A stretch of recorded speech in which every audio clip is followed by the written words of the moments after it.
Yeah, it's supposed to press go live, and that would be it. You're live now. Am I? Yeah. Okay, and we're live. Good evening, everyone. This is Deacon Joseph Sladen. I'm here with His Grace Bishop Enoch. Benedicite. Benedicite. Okay, so today we're doing things a little bit differently. Normally we do apologetics broadcasts and mostly talk about just specifically church-related events. So this will be talking about church-related events. It's just a little bit more background on what is going on. And what I mean by that is that if we look around at the world today, a lot of people are worried. In the first place, I would say as Orthodox Christians, we shouldn't be worried to begin with because we should have faith. But putting that aside, there's a lot more going on that is very interesting in terms of what is going to happen in the future, or even I don't even want to say the future because it's happening now. And so basically, I was thinking that this show, basically, what I wanted to do was talk about what we can do and what we are doing as a whole to, I guess you could say, get ready for all the changes that have been occurring as they do. And so that's part of the reason why I titled this Rebuilding the World. It sounds strange and ambitious, but I think you're going to understand why I'm saying that in just a moment. Basically, what we're seeing here with I don't know if you're aware of this, Ludica, but they're masking up and locking down people in New York now. But that's it's starting again. They're planning to do the whole global lockdown. They loosen things up in China. China's having riots because of the fact that there were a number of reasons why that's occurring, but it's the largest protest that's ever occurred in China, ongoing since Tiananmen Square. But that's not all. We can go to the other side of the world in Brazil. We see that there are election protests that are in the millions going into the streets. We already know the situation we're in here in America, the type of kind of coup system that we have here that we're living in.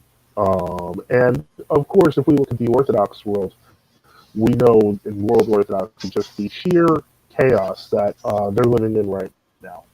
But in the middle of this, what we have to do is we have to kind of assess what's really happening around us. And I think that that's something that a lot of people aren't doing. I think we have some, in the ecclesiastical sphere, I think we have some experience in this because of our own lived experience. But for most people who call themselves Orthodox, they're probably thinking that things are almost apocalyptic at this point, that they're so chaotic. I guess the models that people have of the concepts of the Pentarchy collapsing upon itself as it is right now are happening. And so this is our task here, I think, at least. I'm going to touch on the other things, but our task here is to talk about how things are really developing from a sane perspective without getting nervous and afraid about what is happening around us. It's no coincidence that our Lord says, don't be afraid, is the most commonly used words in the Gospels, because what they want, and when I say they, I could mean the elites, etc. They want fear. And so, what are your thoughts on that, Bodhiga? It's kind of strange people would be worrying about the collapse of the Pent. There hasn't been a Pentarchy for 1,000 years almost. Rome's not been part of it. I'm confused. What are they talking about? Collapse of the Pentarchy? Well, first off, right now, because then kind of they put Russia in Rome. Oh, I see. So that from their perspective, but that happened. They did that in 1592 or something like that. So what they didn't have a Pentarchy for 500 years. No one thought the church collapsed at that point. Exactly, and that's my point, is that Orthodoxy has, and I hate to use secular words, but it has a very anti-fragile model. And from that perspective, it's not like, it would take, you can't just, as long as there are confessing Orthodox Christians, especially in times of heresy, the church has ways of surviving.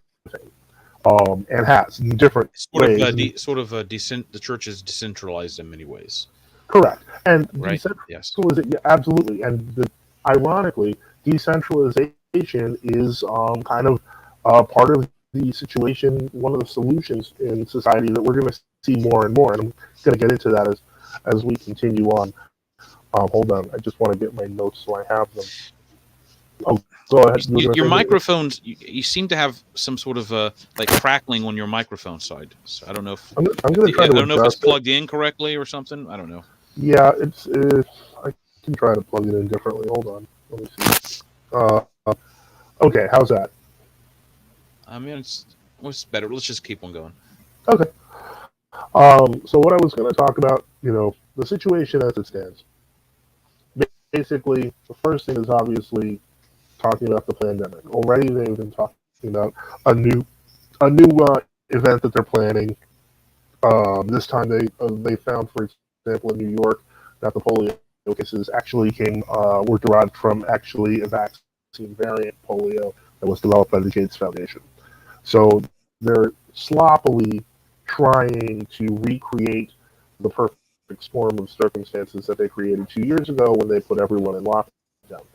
And so that's something that, unfortunately, we're going to see more of again. However, at the same time, we have a lot more information than we did before about that, and so nobody is nearly as enthusiastic as they were the last time to recreate the mess that they did and the chaos and social destruction.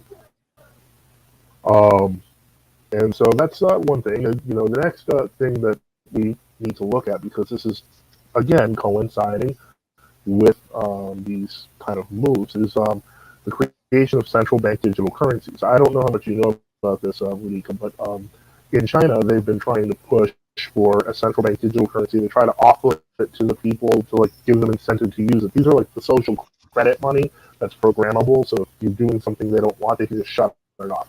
So it's like money that's controllable by the government.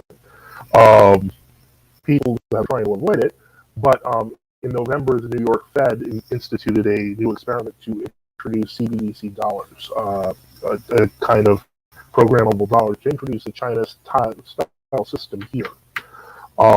And this is happening in a lot of places. It's happening in Russia. It's happening in many different countries. It's obviously a coordinated effort, and I think with the earlier resistance in the previous pandemic that they had, what they're doing now is quite simply they're speeding it up, and I'm going to get to that in just a moment. But basically, what we're kind of seeing now is an attempt at global tyranny. We're seeing that these people, like the World Economic Forum and other groups like this, they've run out of time. They've run out of time for their plans because, quite frankly, ultimately, the passage of time itself is a problem for them. How old is George Soros, etc. They have to accomplish their evil goals of world domination that's what I'm looking for, before it's too late, before something else takes over and changes everything. Monica, where are you? Okay, Monica Enoch is banished. Something else is happening here. Hold on. Okay. All right, hold on. Technical difficulties. Okay, give me a second. You see Monica Enoch is frozen on the screen. Give me a brief moment while I'm just going to quickly put on coffee break while I try to get Monica Enoch back on, because I see him trying to come through, but my system is not working very well. One moment, please.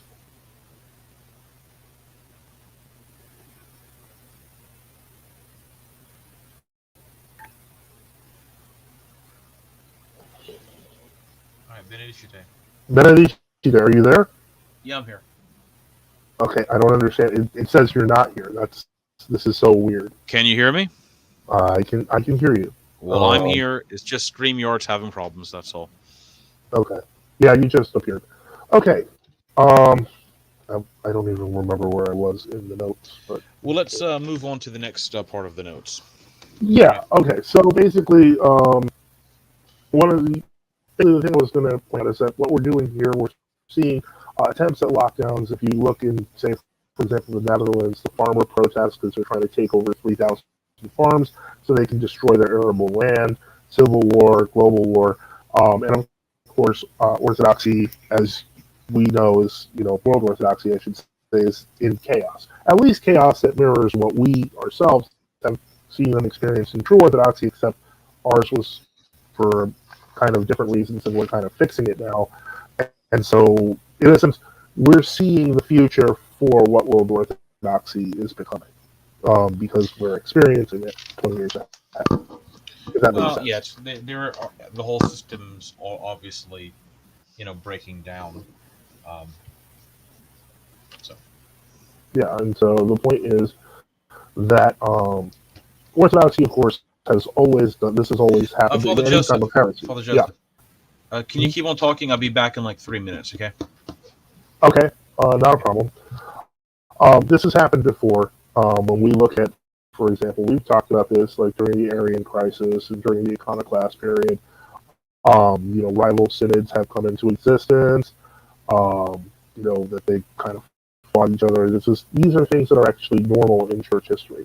So from our perspective, this is really more of a global fall of the Roman Empire, if that makes sense. But the church survived even that. And or all the other empires that the church has survived. The point is that while this should be new to everybody else, they're freaking out because their historical memory barely exists. In Orthodoxy, this is actually common. Not necessarily common with people planning pandemics and, dictatorial software nerds, but other than that, the point is the whole quest for power is common. We just happen to live in an era where information is largely the currency of the current age, and so this is kind of where we are. All right. Oh, you're back. Okay. So, Yeah. All right. Well, let's start talking about some more controversial things. Right. We got a list of them. Right. okay. Yeah. Okay. So the first question I'm going to point out, and this is something that I'll just get the banner up for it, and that is, quite frankly, the one that's on, I think a lot of people's minds, especially from the Orthodox perspective, as they see world Orthodoxy collapsing, and that is, if it would ever come up, right there. Okay, so we covered those. And did it do it? Oh no. I don't know why StreamYard's being the way it is, but it is this way. And that is the light at the end of the tunnel, the last judgment coming, or a new turn in the future? And I think that is going to be something that we really need to ask ourselves, because it is not, it's a serious question. We should always. It could be a maybe to both. Yeah, exactly. I mean, we're always supposed to be, expectant of Remember, the Lord. during the time of the Arian heresy, which for some reason everybody talks about as the Arian crisis. I was reading a few days ago. I noticed that whenever there's some like big heresy that's attacking the church, it always becomes like the investiture crisis or the Monothelite crises. So, but that people were expecting the Antichrist just around the corner. Because it did seem like the situation. I mean, it wasn't like St. Athanasius was some, fly-by-night type of fanatic or something like that. Right, exactly. They saw figures like Julian the Apostate. You had Julian the Apostate. He was trying to rebuild the old Jewish temple. These were situations that looked like the end was coming. The Arians had taken over at least half of the church structure. Remember, St. Athanasius had been kicked out of the quote-unquote canonical church. It wasn't really canonical. They have the whole Synod of Tyre in 337 where they claimed they deposed him. Because remember, the Arians first started moving on the Orthodox after Nicaea. Remember, they had Nicaea 1, all right? And what happened in Nicaea 1? Arianism was defeated, okay? Even the two Arian bishops that were there that tried to defend Arianism had to repudiate their position at the end of the council, at least formally. They later Right. returned to their vomit. But Arius and the others, they sort of had to take a low profile, and they couldn't directly affect the Emperor Saint Constantine. I know there's this strange polemic you find from some Protestants and maybe Roman Catholics and others where they claim the Emperor Saint Constantine was he was an Arian, and it's generally claimed because they say first off, a lot of church tradition actually says Emperor Saint Constantine was baptized by Saint Sylvester. That's not really talked about because people. I think there is evidence that actually did happen. A church hymnography actually does teach that, by the way. So I obviously think it did happen. But at least the old Russian church hymnography and some of the old Western sequences, I think the Greek books were actually edited in the late 19th century to remove some of that stuff for whatever reason. Mm-hmm. But the claim is because Constantine, they claim on his deathbed he was baptized by an Arian bishop. I mean, he wasn't really baptized on his deathbed. He was the claim is from the histories he was baptized 6 weeks before he died. Okay, so that wasn't his deathbed, by the way. And the one who did it was Eusebius of Nicomedia, at least the claim. Okay, and the problem is that Eusebius of Nicomedia was at that time publicly Orthodox. He was secretly an Arian, that's true, but he couldn't publicly come out and promote Arianism while Constantine was alive.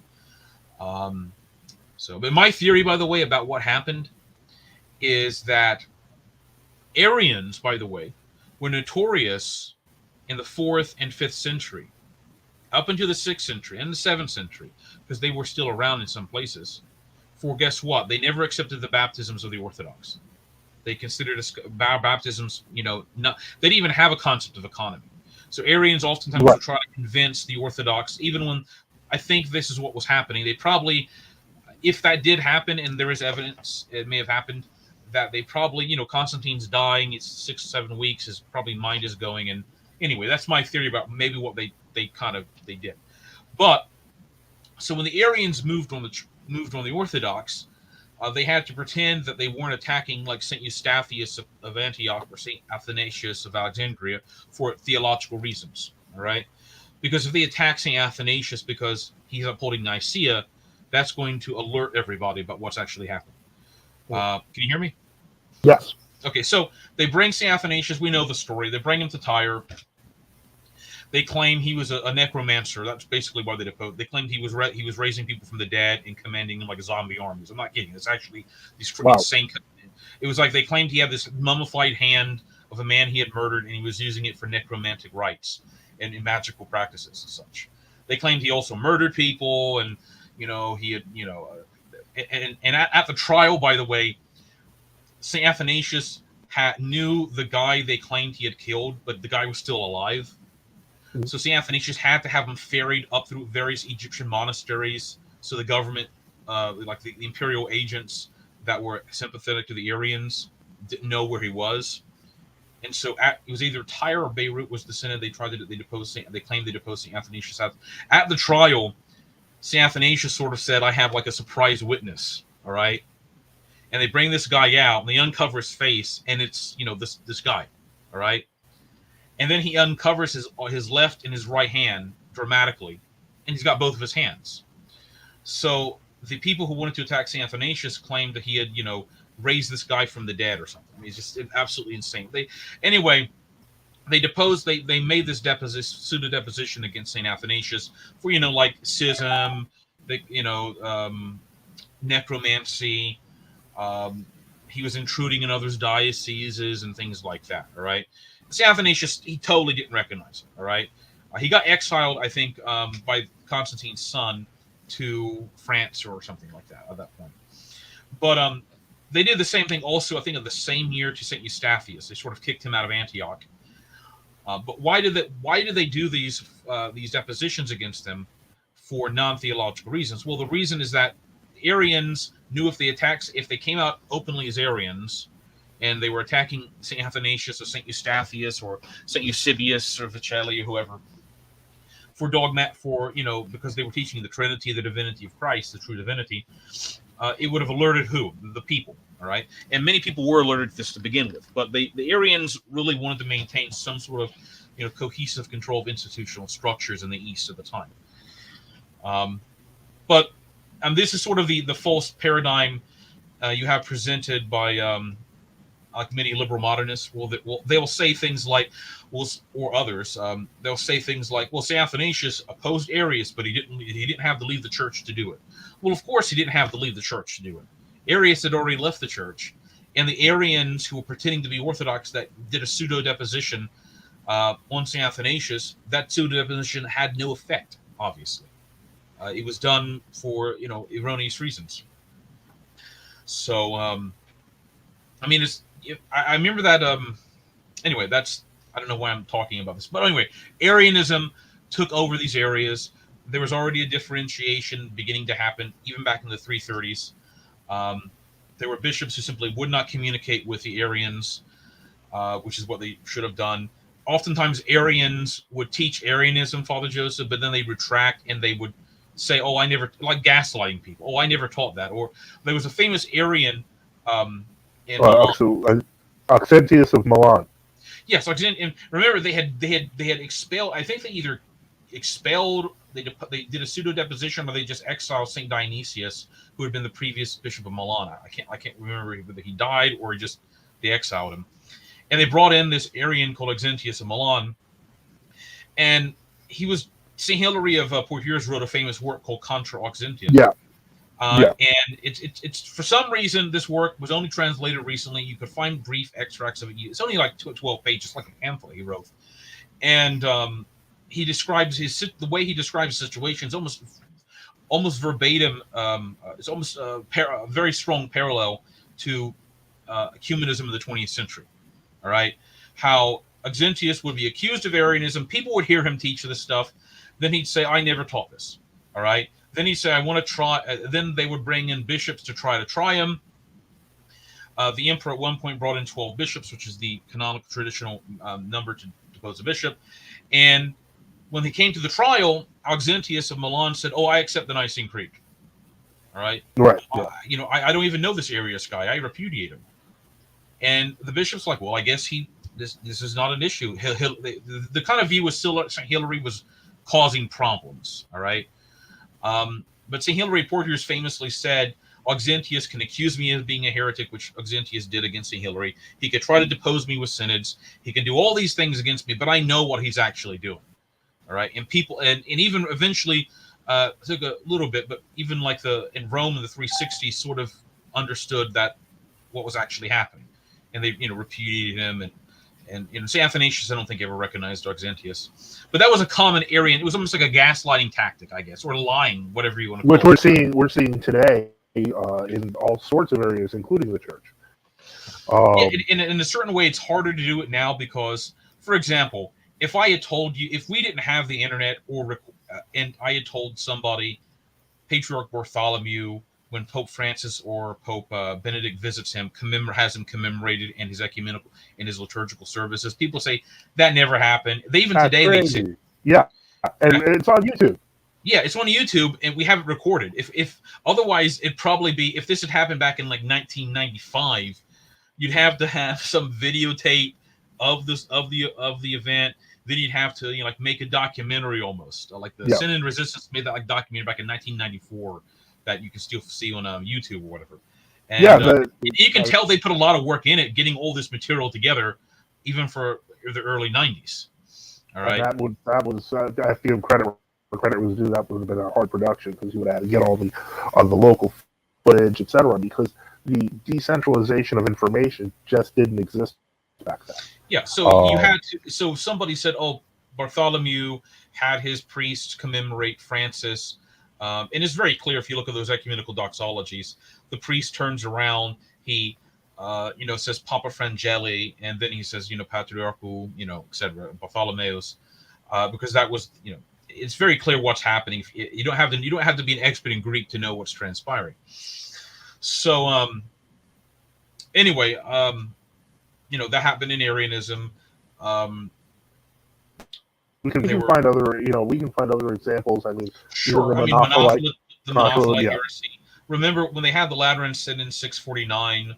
which is interesting. A whole interesting subject of the Lateran Synod of 649, of course, is it was intended to be an ecumenical council. Even Pope St. Martin at the beginning of it said, with all of the authority invested in his see, he declares it to be an ecumenical council. And it never got accepted as an ecumenical council, although it was accepted, I think, as like a, just a regular council condemning heresies. But in the council, one of the things they did was not only, anathematize, again, I think there have been previous councils, monothelitism, but they sent, there was a Jerusalem patriarchate bishop. Either he was the one bishop left, or they actually, I can't remember, either he was already a bishop from Jerusalem, or they actually consecrated him in Rome, and they just sent him into Palestine with the idea that he's going to have to start reforming communities. All right. Right. And that if you compare that with action St. Athanasius took and others, there's sort of this idea you see floated around in 20th and early 21st century, a kind of officialdom apologetics that says something like, you're allowed to resist heresy and be a non-commemorator, but you can't have parallel hierarchy, which is a very strange thing to make that argument. Because if that's true, then then the Greek Patriarchate of Alexandria wouldn't exist. All right. And it's because why do they have a Greek Patriarch of Alexandria to begin with? Because the Monophysites took over. All right. Anyway, so that's simply not a historically accurate argument that the church just said, well, I guess these bishops are heretics, we can't do anything about it, and let's just tell you to go under a heretic bishop. I mean, can anyone really find evidence that St. Athanasius or St. Julian of Rome or whoever said, yeah, just stay under a heretic bishop? It doesn't. Yeah, it just doesn't happen. It's just it's an insane argument.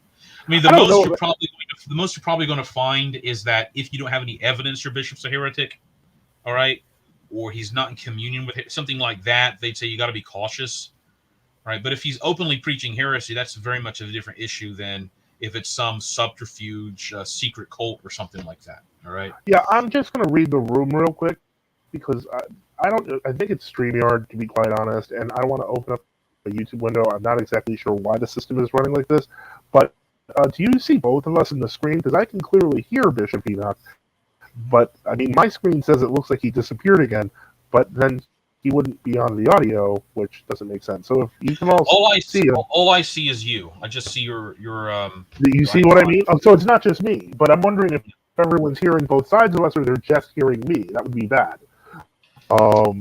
Well, tell me, what do you hear? Look, go to the YouTube broadcast. And mute me. I feel like that's actually making it worse. But if anyone can comment, because I see that we do have a few watchers, can you hear Bishop Enoch? Let's see. I'm going to try to open YouTube. I don't know how successful this is going to be, but let me see here. Let me see. Because this is so strange. We've never seen StreamYard operate like this. I don't know if maybe I want to blame the system, but I'm confused as to why it's not working properly. Yeah, Atomic Lead says my audio is coming through. Oh, good. Okay, so then here, just I don't know why he's not. You should actually be on the screen. It doesn't make sense. Thank you, Atomic Lead. We really appreciate it. So there is more than one person talking. And, okay. Anyway, so yeah, that's one of the things that is important to remember is that in the sense that we have the experience of history, to that end, nobody should be surprised by what is happening or really even worry about it. This is actually quite normal. When the beginning of the new calendar and ecumenism controversies began, the churches were in absolute chaos. And by contrast, I mean, even Greece, the true Orthodox are mostly organized there, and Russia, the true Orthodox are mostly organized there. There's literally millions of true Orthodox all around the world. So as far as I'm concerned... In Romania, there's essentially just one true Orthodox church, 99.2%. Yeah, exactly. And it's so... not even like... I mean, I think there may be some small jurisdictions or whatever, but 99.9% of ultra-Orthodox Romania are simply one, jurisdiction at this point. Right, and then it's consolidation that occurs over time, because when heresy first strikes, it splits into pieces. It takes a long time for everyone to get back together. So this is, in a sense, now happening on an even bigger scale. And hopefully, if the questions of ecumenism, etc., are addressed, we will see a model for the future that will work. But I'm skeptical about what's actually going to happen, and I'll tell you why. If you look at the scenarios, whenever it wasn't, when you look at the scenarios where an ecumenical council actually got called, there's almost a presupposition that you have to have an Orthodox emperor. It's just. For example, the Second Ecumenical Council wouldn't have happened.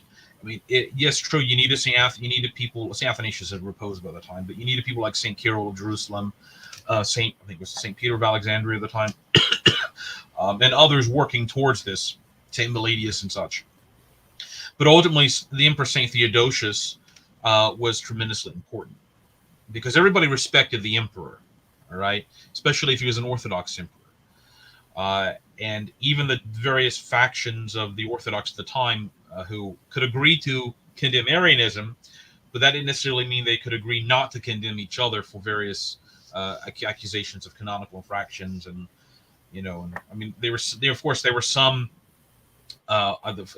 the Second Ecumenical Council, of course, there were some Orthodox who accused, what they called the Western Party, which they really meant Alexandria for some reason, that Egypt was not included as part of the East, and when they talk about the Eastern diocese or what have you, there were accusations that they were secretly hiding Sabellians, or they were crypto-Sabellians, and that was the whole Marcellus of Ancura controversy that lasted for years, where Marcellus would be accused of Sabellianism, he would deny it, St. Athanasius would eventually have to break communion with him, they would repair the whole thing, and then that repeated like 2 or 3 times.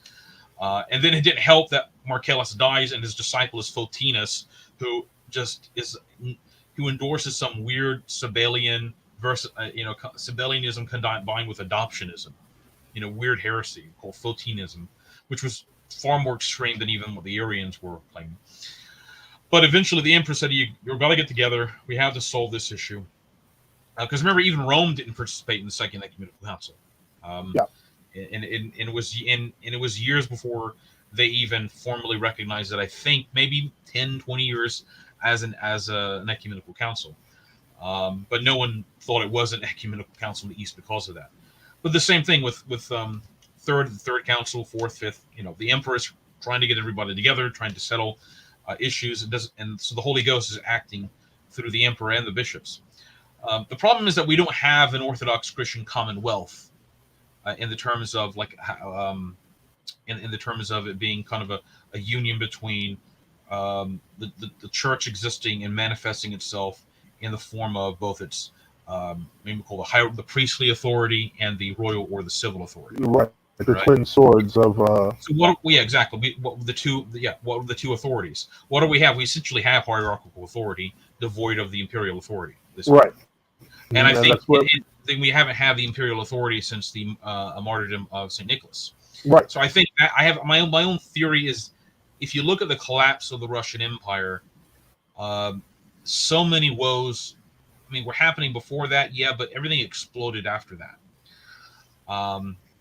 So that's it was missing. The taking away of Hugh restraints. Yeah, exactly. And remember, and St. John Chrysostom actually interprets that as he says some interpret it as the Roman emperor exclusively, but I think St. Chrysostom and others will say it also can apply to lawful Orthodox authority. And even in a general sense, he says it can even apply to just lawful, legitimate authority, even if it's not technically Orthodox.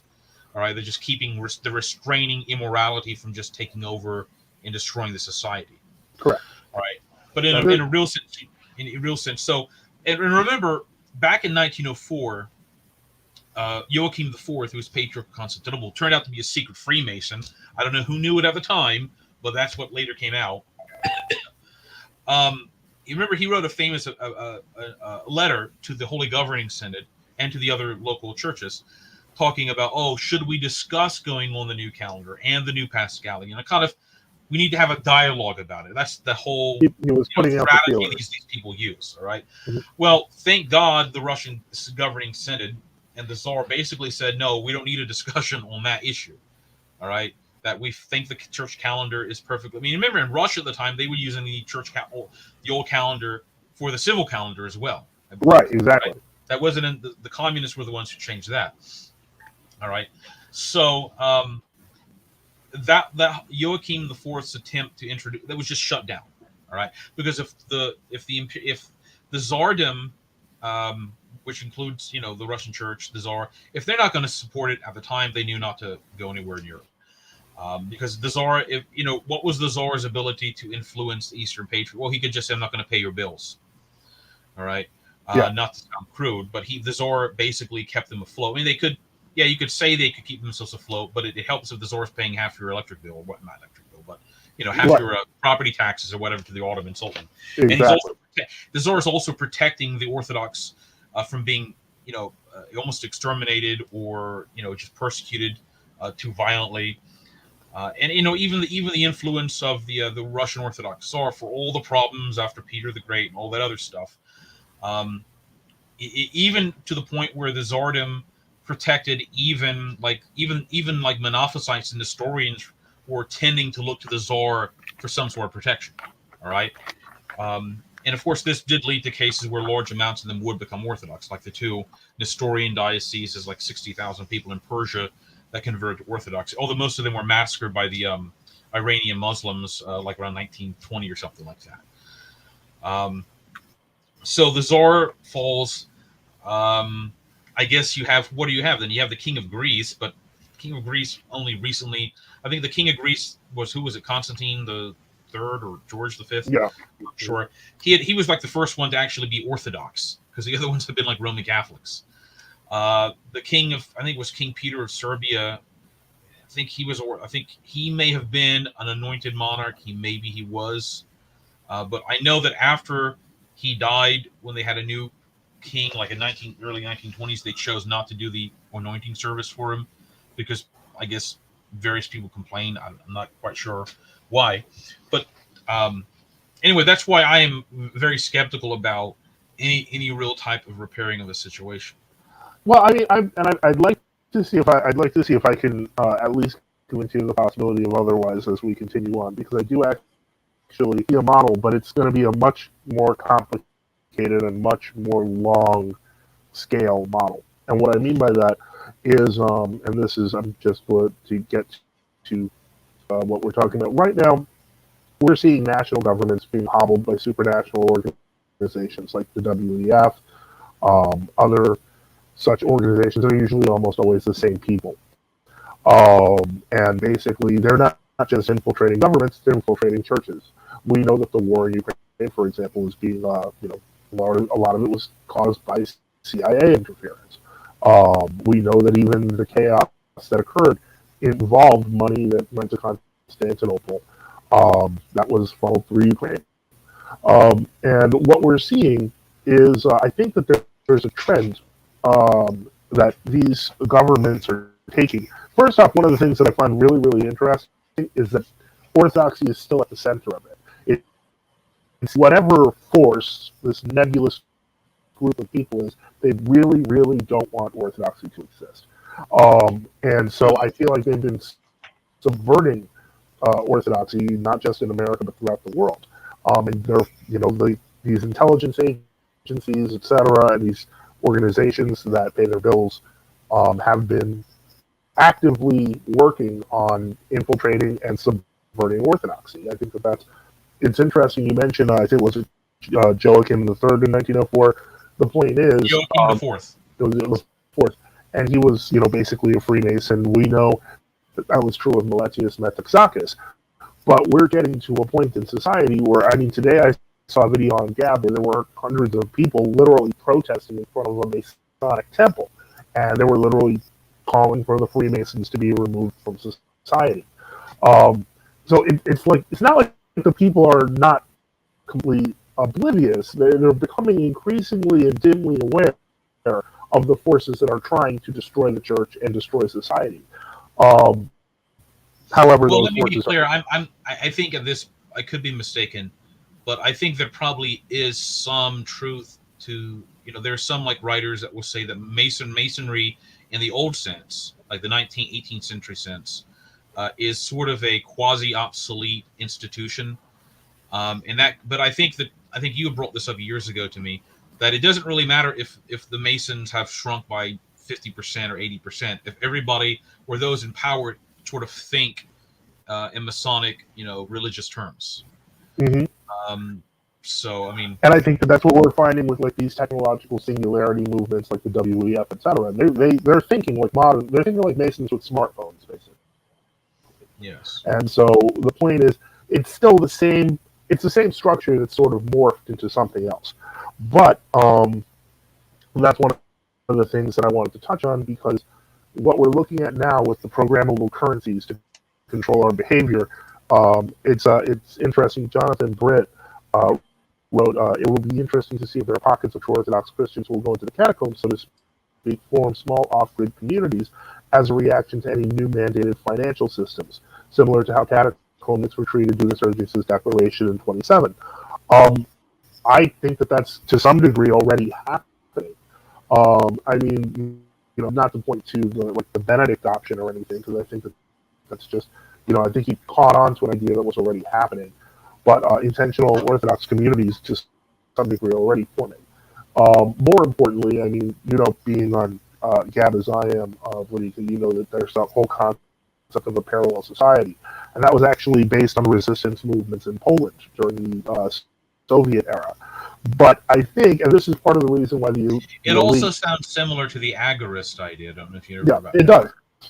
Absolutely. And so the thing is, I think that the reason they really need to push these central bank digital currencies down our throats so fast globally is because of the fact that they realize that we're just steps away from reorganizing the economy away from them. And what that means is wealth grows from the ground up. We grow agriculture, we build things. These things have value, so on and so forth. And it's just a parasitic class on top. I'm not talking about taxation or anything like that. That kind of just wants to, I guess you could say, kind of live off of the fruits of other people's labor and eventually just suck out all their money. A good example of this. It's not like they're giving any. They're truly parasitic because they're not really giving anything of value back.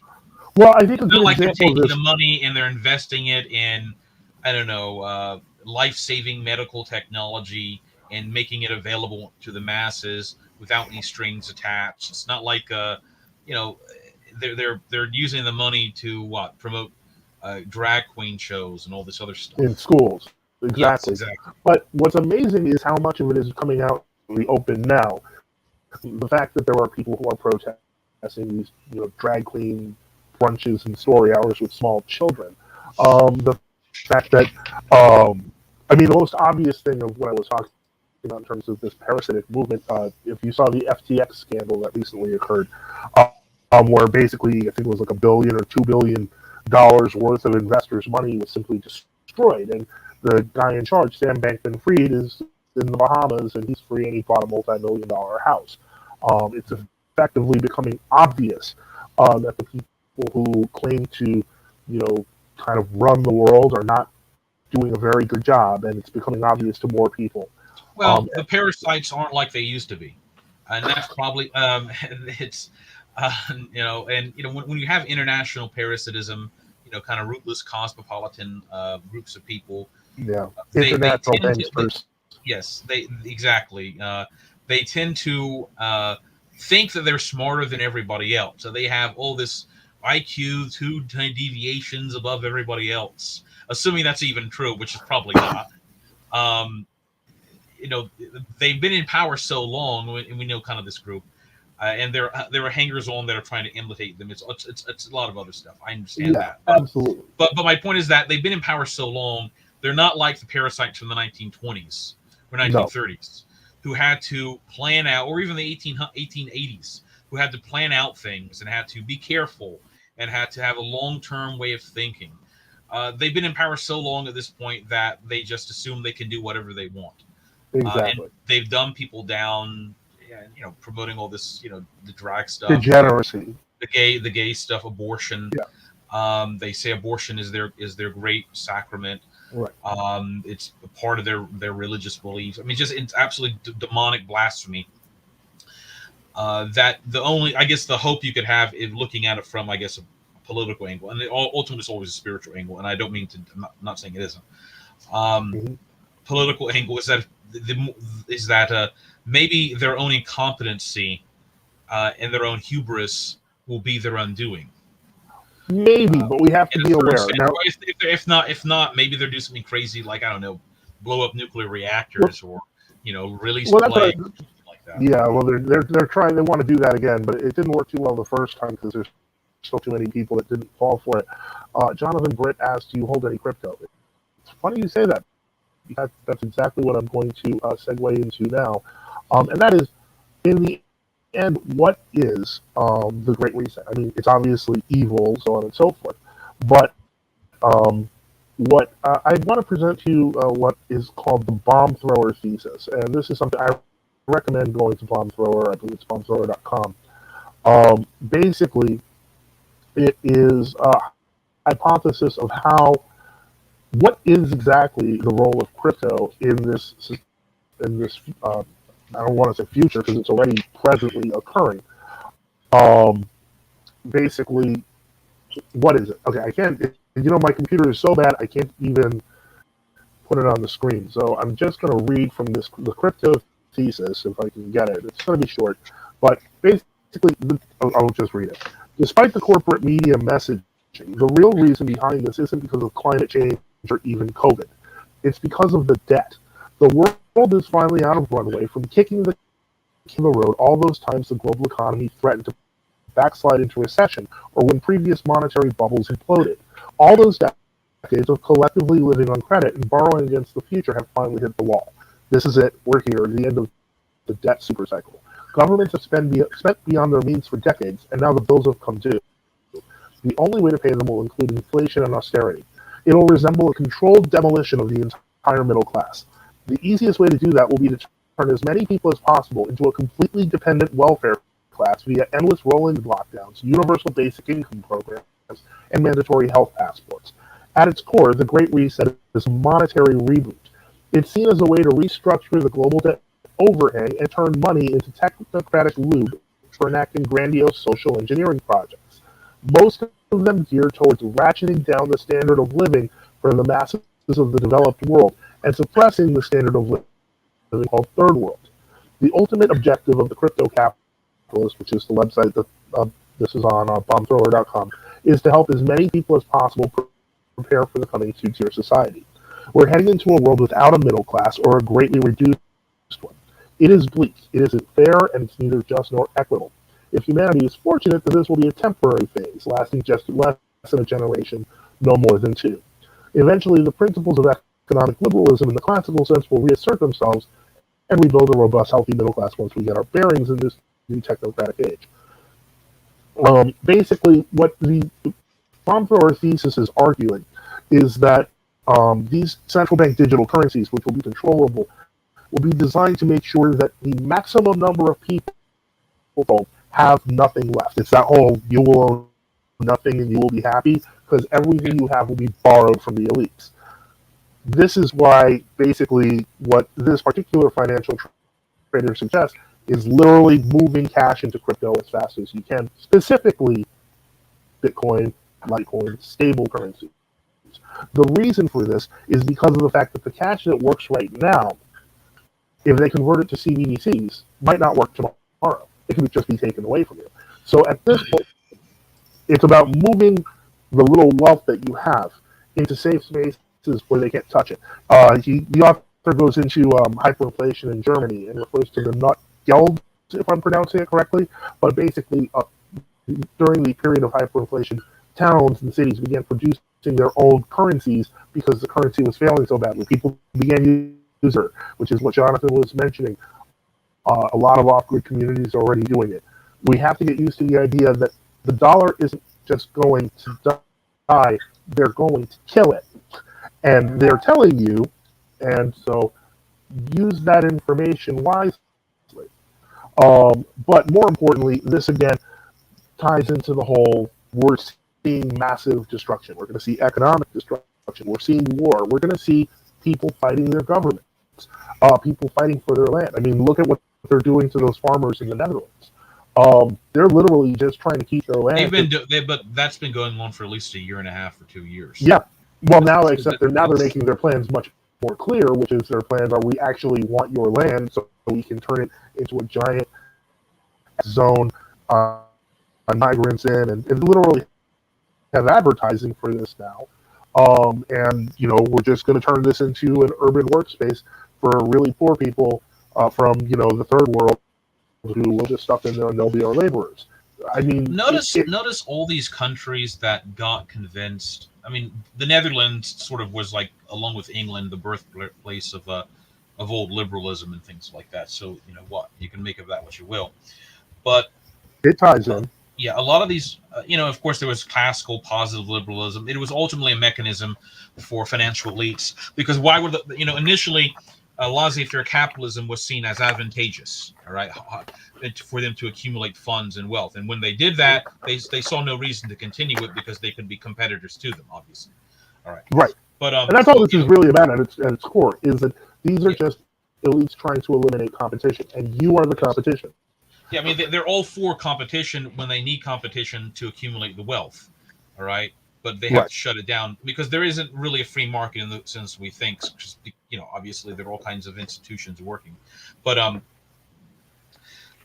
what I find interesting, all the other European countries that eventually got to convinced or forced by various means to accede to sort of the liberal model, with the whole democracy and all this other stuff, was that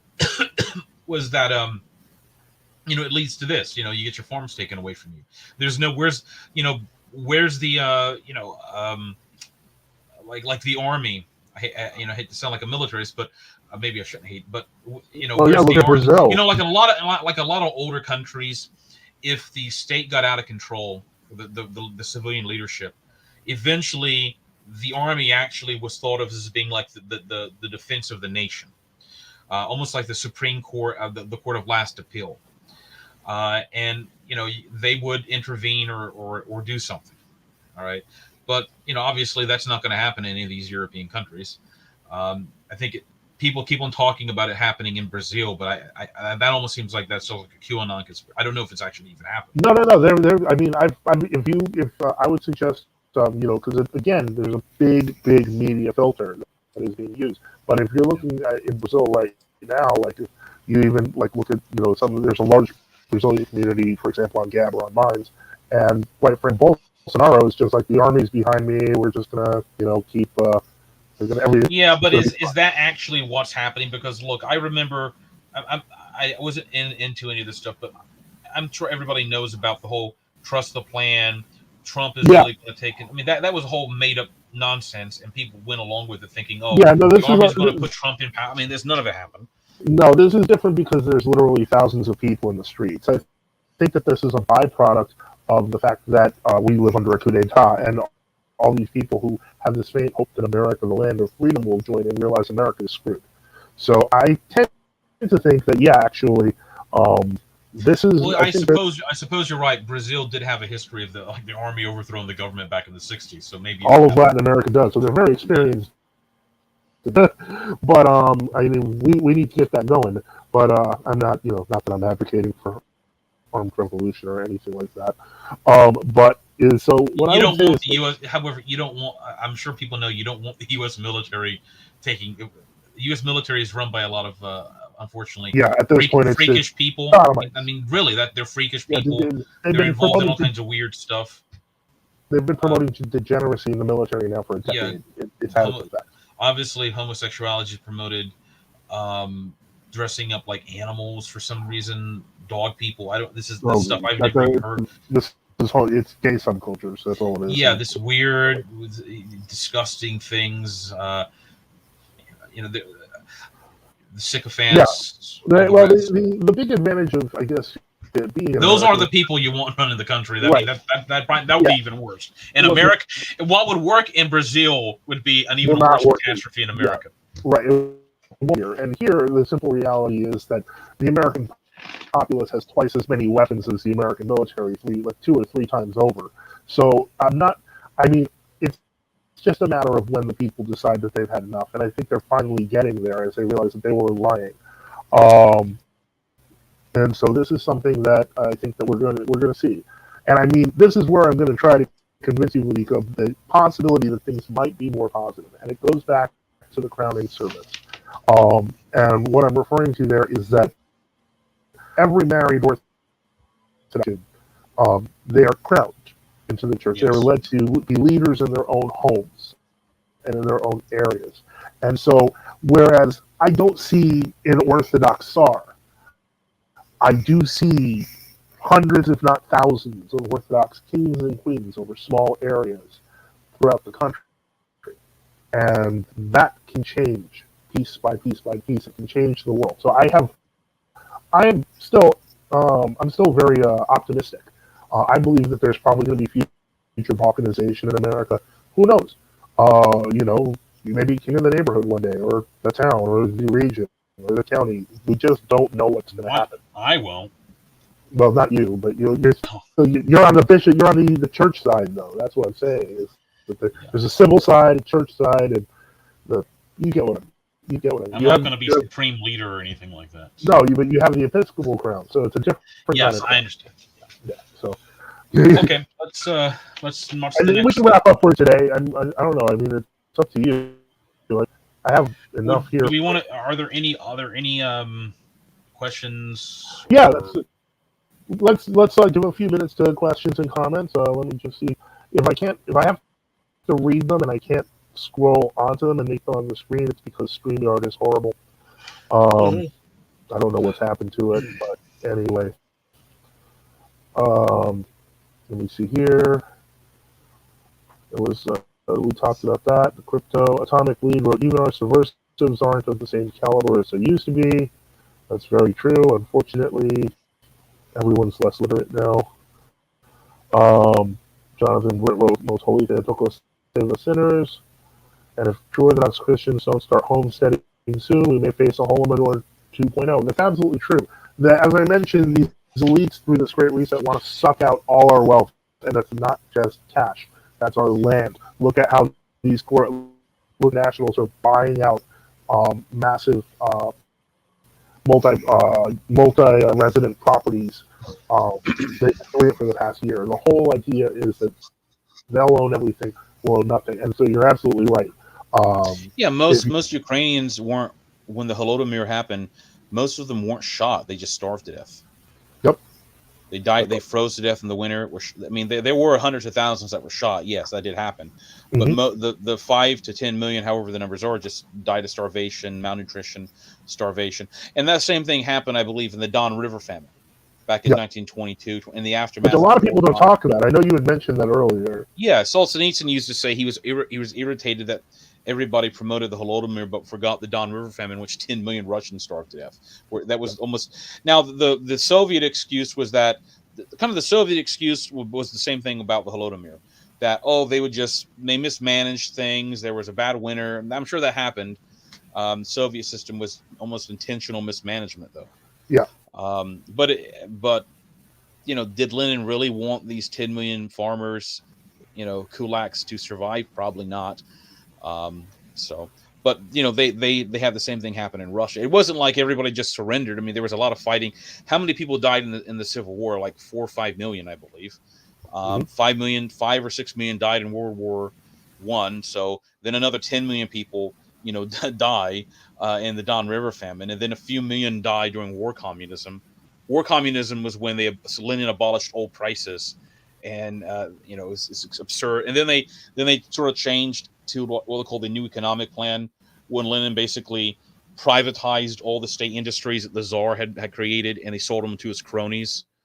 All right, so he had all these like Communist Party members, and they were head of these like mega corporations, and they were running the country as communists. It's weird absurdity and such. So, but they ended up were able to starve to death, probably 10 or 20 million people in the Russian Empire and the old Russian Empire from 1920 to 1935. Yeah. So I mean, if you starve 20 million people to death, you at least shoot a few million, Yeah. and then an extra few million die for various other causes because you've destroyed the country, and on top of World War One having already happened. You know, I mean, Yeah, no it's wonder their ability to maintain control of the country, at least maintain control of the cities, was there. Of course, remember Solzhenitsyn made the comment that everybody was like, what's the quote? How they regretted not having risen up in Moscow when the authorities came to seize everybody. They arrested like yep. 1/3 of the city at one point. All right, and if everybody had resisted, it just didn't matter what Stalin would say, but that didn't happen, obviously. And I So think that's the turning point that we're approaching today. I mean, as the elder Ignatiev Hardman said, he prophesied that what began in Russia will end in America. And so I don't necessarily take that as meaning that communism will win. It could also mean that communism will be killed here, but that means that it's going to fall on us to kill it. And so how that are there plays out, any more like it's phrased like directly church related questions I anybody don't see wants to any. talk about? I don't see any questions at all. So Okay. I think we're actually. I mean, I like talking about. I mean, I'm fine talking about this other stuff, and because I know it's ultimately old church related, no matter what people say. I mean, Yes, exactly. There's no way to avoid it. I mean, it's no use talking about. I mean, I talk about like church history, because it has an impact upon church present, obviously. And church present has an impact upon the world present because as the elites would love to believe that the church will not exist, we'll be here till the end because that's the way it has to go. But if there are no other, here's something. Jonathan Britt wrote, "What are some ways we can maintain hope and avoid getting blackpilled?" I think the most straightforward one is church and prayer.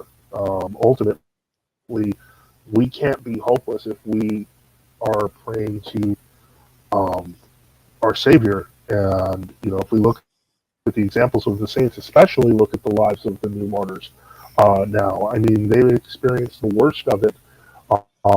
That may be our future, but at least what we know now will help us realize that in the end, this world is temporary. This is not the ultimate goal of a Christian. That said, we don't have to contribute to making it worse. We can contribute to making it better.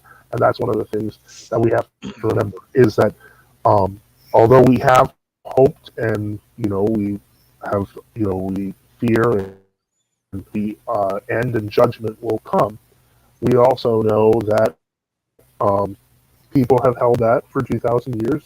And though we may be dealing in a weird new technological era, the enemies are the same, the methods are the same, the attacks are the same, the results are the same.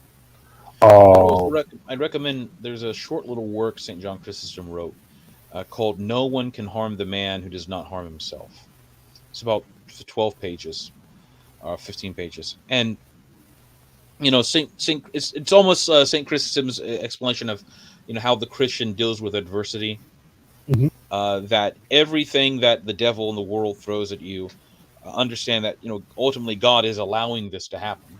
All right. And God is in control of the situation. He's nothing unexpected is happening. That it's not taking God by surprise, obviously. All right. Mm-hmm. And if you live in a truly Christian manner, all right, when all these adversities happen to you, when all these attacks and whatnot from the devil, from more physical, tangible. I mean, devil actually obviously exists, but more like physical, tangible threats all happen.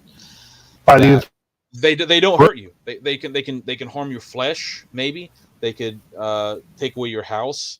They can do all these things in a worst case scenario. But they ultimately, if you don't give in to, again, like despair, they asked about blackpilling. If you don't give in to despair and hopelessness and losing faith in our Lord Jesus Christ, then these have no real effect on your soul. All right. Exactly. I mean, they can try to depress you, but it's not going to destroy your salvation. You lose your salvation when you obviously commit deadly sins. and you go into this, things like despair, or you give up the faith. All right, but those are things that oftentimes the demons, or all the time, the demons are trying to induce you to consent to, Father. If you know what I mean, Father Joseph. Absolutely. All right? No, I But if you absolutely. don't consent, if the God's grace is there with you working, if you don't consent to them, then they can all they can do is just throw rocks at the castle. So, all right, What was the name of that text again? it's called. Let me look it up. It's called. Let me look it up again. It's called "No one can harm the man who doesn't harm himself." Okay. I just want to know because I'd actually like to read that and probably add that along with throw as links in the description later on today. But I don't see any other questions. I hope we've kind of answered and addressed everyone. And thank you of course, for listening. Thank you for being there. And again, keep the faith. Stay strong. These are interesting times, even though it may or may not be a good thing. In that case, have a great night, everyone. Bonita, benedicite. Benedicite.